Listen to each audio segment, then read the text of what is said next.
Several years ago, Tom Brokaw recounted the story of covering President Ronald Reagan. And as a young anchor, he remembers covering a particular event where President Reagan was going to talk about what his administration had done for the environment. And according to Brokaw, and of course the liberals of that time, why the Reagan administration was an enemy of the environment, they were polluters, and all the stuff that liberals have said about Republicans literally for decades. So the Green New Deal is nothing new.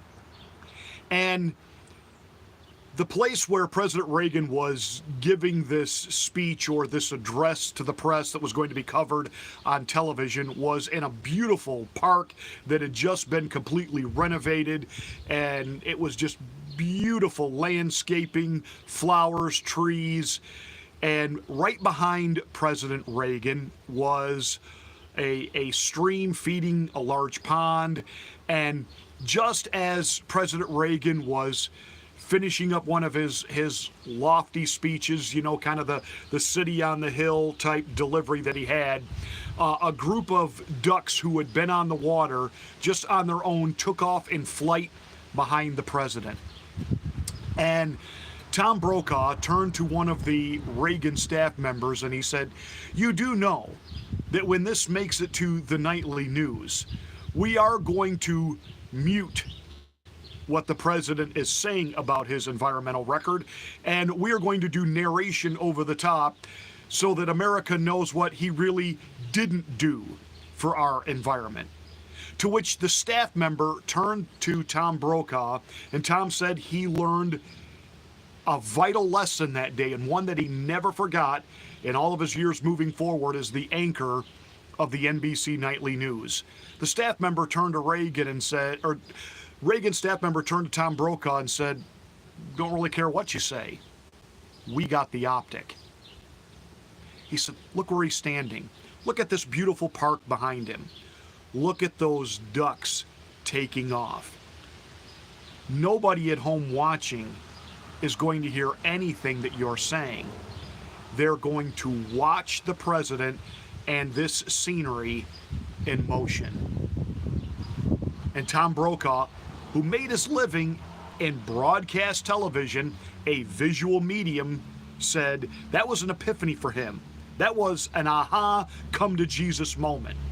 And nobody knew optics better than Ronald Reagan. Of course, he was a movie actor in a previous life in Hollywood before he became the governor of California. Fast forward to 2022. Apparently no one on Team Biden understands anything about optics. What was that slack dump that they put him in front of yesterday to give his "it's a climate emergency"? Now, I'm going to deal with that in just a moment, but I want to talk first here a little bit about, is Team Biden really this inept? Do they really not understand that that is not a good look at all? What are you thinking? What are you doing? Are they doing this on purpose to really make him look bad? Are they just this much the amateur hour over there? Or, like a sinking ship, are the rats abandoning ship, and literally they're just grabbing anybody from anywhere to kind of, quote, be Team Biden, because apparently nobody did the advance work on this, and this was just an absolutely wretched backdrop for him. Now, I know he's going to try to, quote, inspire the nation with this idea of wind farms that will happen offshore. Then why wouldn't you put him at the beach? Why wouldn't you put him with the ocean behind him?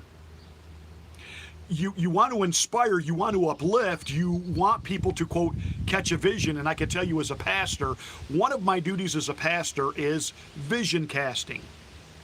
That when I stand before the congregation, it's not just about preaching sermons, but if there's something that our ministry is going to do, a direction that we're going to move in, a project that we are going to take on, whether it be a building program or a ministry expansion or, fill in the blank.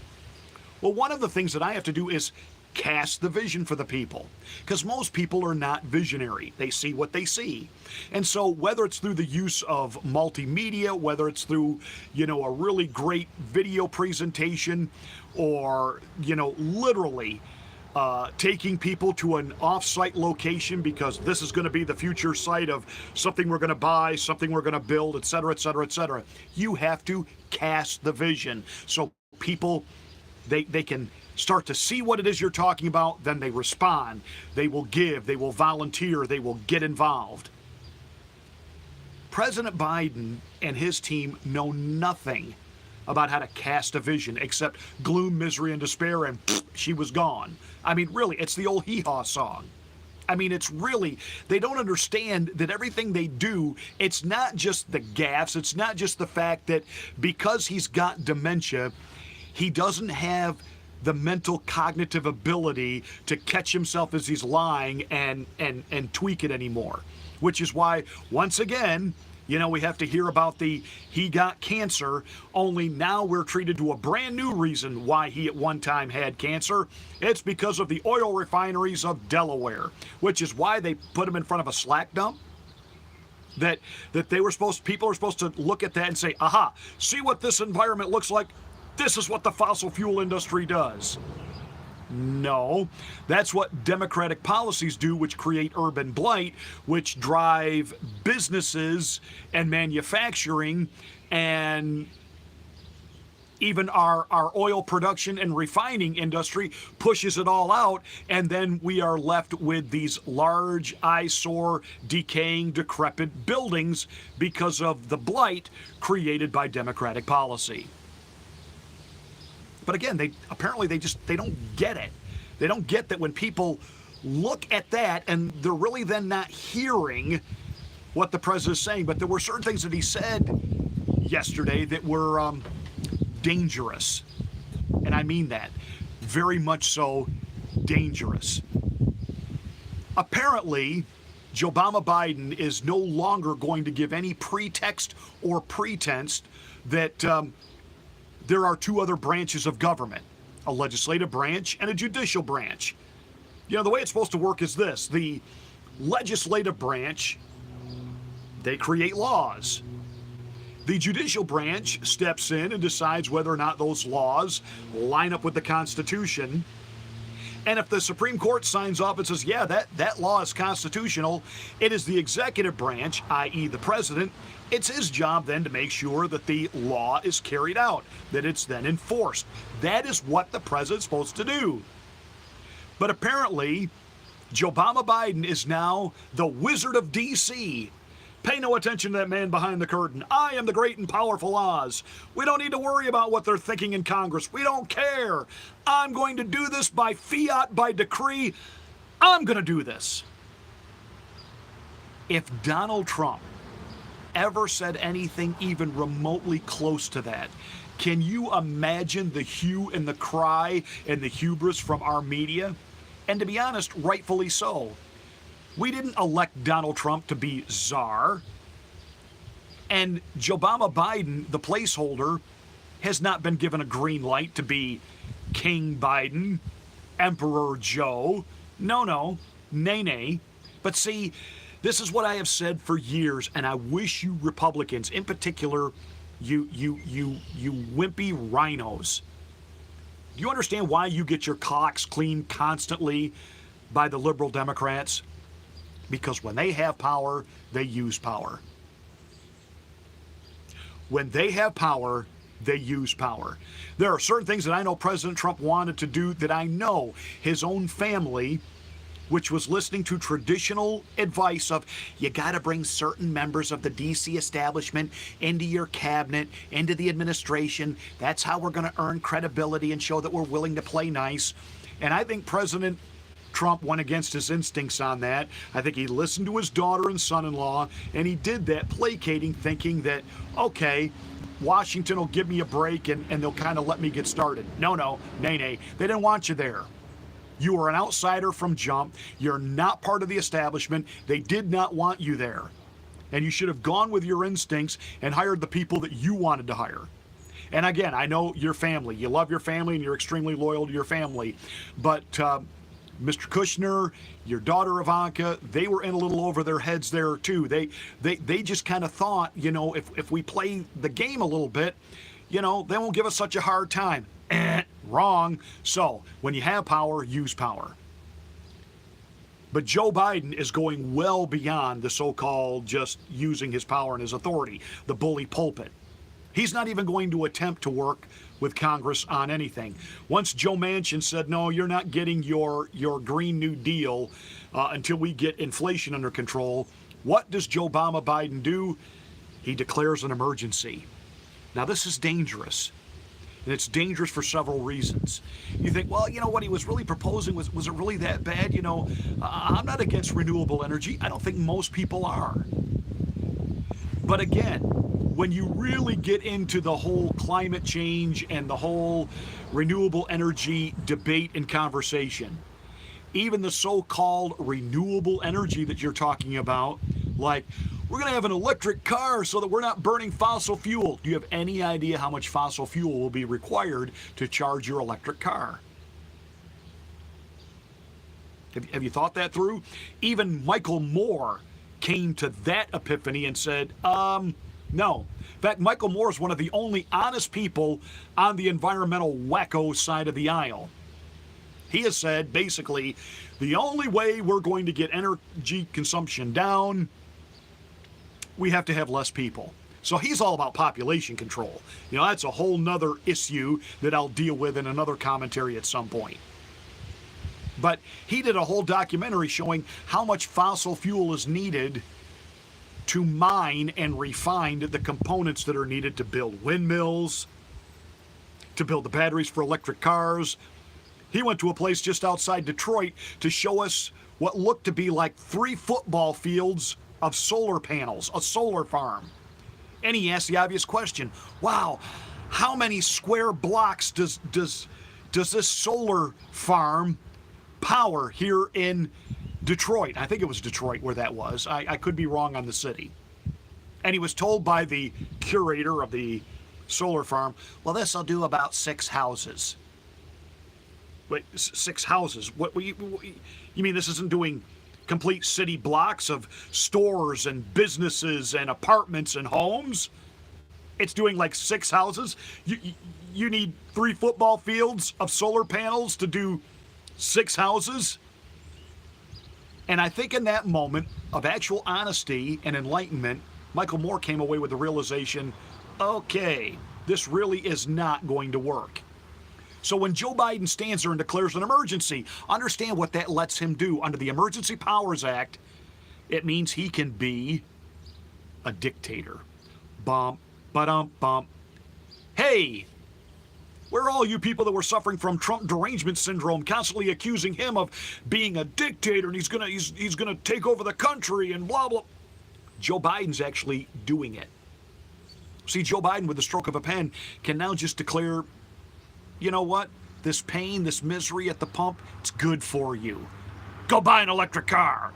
Even though we don't have the infrastructure in place to recharge them on a national level, even though we don't have a power grid that would even remotely be able to sustain or take care of or be able to recharge hundreds of millions of electric vehicles. But we're not even talking about that now.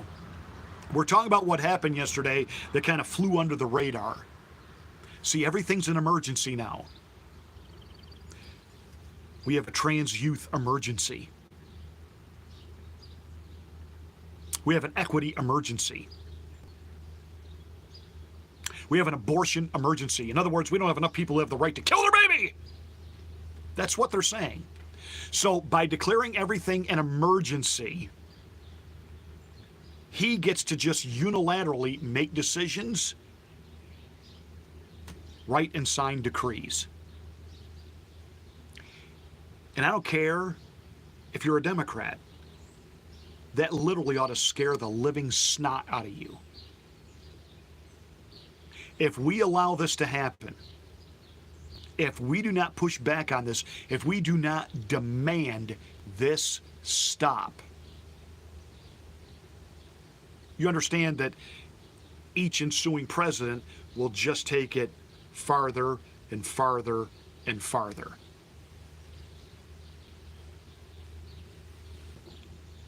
I mean, on the one hand, those of us who are conservative, we look at this and we wince and we go, the wokeism that's now going to become law and practice.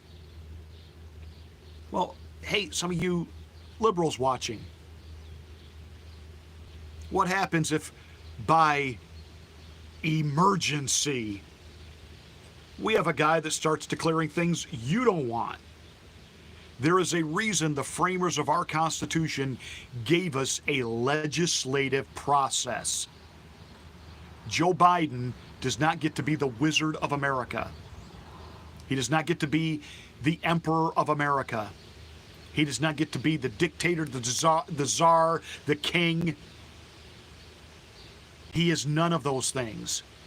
He is the president. He has a bully pulpit. He can influence, he can give speeches and inspire, he can work with his party and reach across the aisle and come to consensus and have them create legislation. But he does not have the power to just simply sit on his throne and decree. And it was so. But that is exactly how he's ruling and governing. It is imperialistic. When asked about when is this thing in Ukraine going to be done, it'll be done when I say it's done. It was basically his answer. It'll be over when it's over. And he's never really declared, well, if Russia tomorrow said we're done. Because what he's actually said is it's over when Russia can no longer do this. Well, what does that mean? That you're going to strip them of the ability to have a military to ever engage or do what it is that they do? So you really are declaring proxy war on Russia?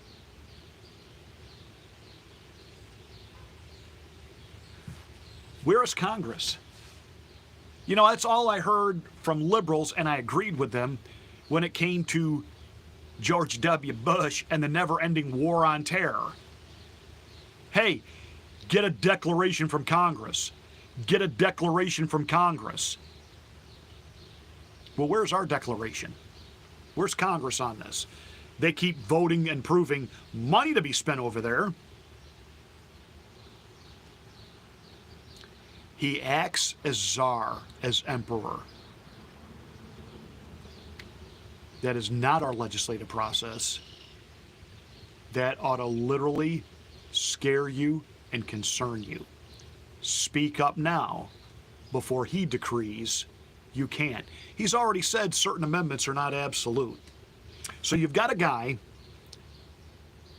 that is upset that the Supreme Court upheld the Constitution regarding Roe v. Wade by saying there is nothing in the Constitution that guarantees a person the right to an abortion. It's a states' rights issue. He's done nothing to have his party enact legislation that would actually become law. They don't want the issue, or they don't want the issue solved, they just want the issue to talk about. And for him to be able by fiat to just decree it. But guns, which are guaranteed in our Constitution, by decree and by fiat, he's going to take them away. And you are going to accept and embrace the trans community and the trans culture and homosexuality. You are going to accept all of that. Why? Because he has decreed it. My dog Fletcher decided to get in on the act today. That's enough. By the way, I do see those of you that are trying to say hello to me and hello back. I do appreciate you, and thank you so much for watching. It means a lot. And you have a blessed day as well. Now, Fletcher, help me get back on my train of thought here. So, by decree, he has declared now your rights are not rights, they are privileges, and he will decide when you can have them and when you can't. So while you still have, technically speaking, the freedom of speech, you better make your voices heard. That you don't want this or any president simply declaring everything an emergency so that they have unlimited power, unchecked, to act as a rogue king.